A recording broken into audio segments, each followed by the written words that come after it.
譚振國議員。主席，我發言係支持通過條例草案。全國人大常委會喺上月底通過授權香港特區對口岸實施管轄權嘅決定之後，特區政府相隔約2個星期就將皇崗口岸條例刊憲，提交立法會審議。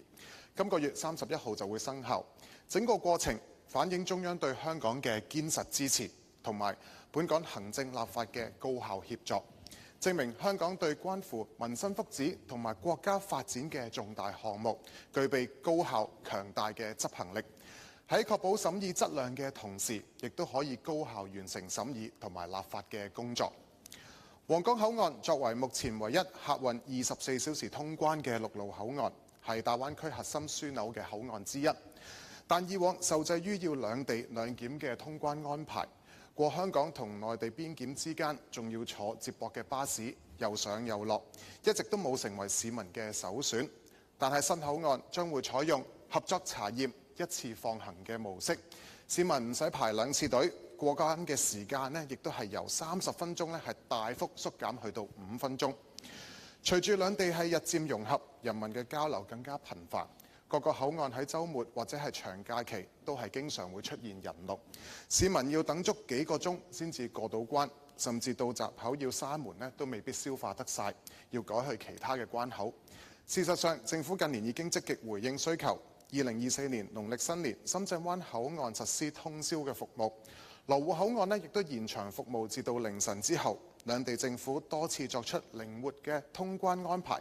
但係事實可見，即使延長通關嘅時間，要真正滿足持續增長嘅過境需求，係必須要從制度同埋科技層面去尋求突破。今次合作查驗、一次放行，配合自動通道嘅讀證同埋刷臉，為旅客帶嚟更快捷同埋方便嘅通關體驗。希望運作順暢，未來可以複製去到其他新建成嘅陸路關口，包括係沙頭角口岸。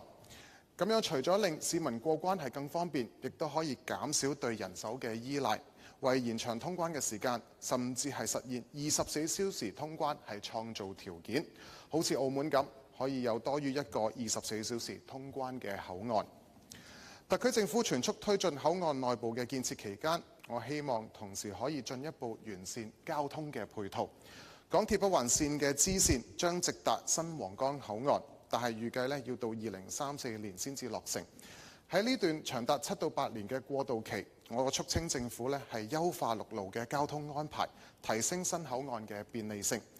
目前已知道口岸喺啟用嘅初期會有7條嘅巴士線直達，但其他巴士線路仍然要喺新田嘅公共運輸交匯處度轉車，對市民嚟講未算係好方便。我建議係喺錦上路或者係上水站等大型嘅交通樞紐係安排直達口岸嘅巴士，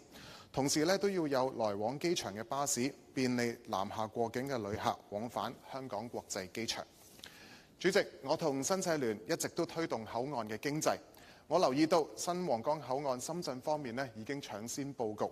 唔少商家趁住口岸快將開通嘅呢個機遇就率先開張迎接港客。好多懶人包都已經推出咗，介紹口岸接駁地鐵7號線，直通10幾個大型嘅商場。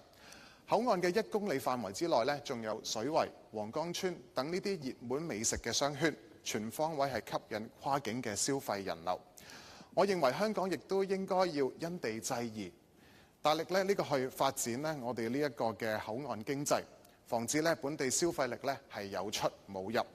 除咗係做好交通嘅連接，將旅客引流到附近消費之外，我哋可以善用口岸通往公共交通嘅連廊空間，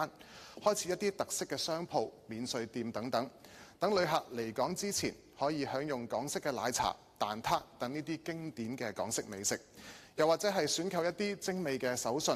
創造就業之餘，仲可以喺離港前最後一站推廣香港嘅地道飲食同埋文化，說好香港嘅故事。本人謹此陳辭，支持通過條例草案。多謝主席。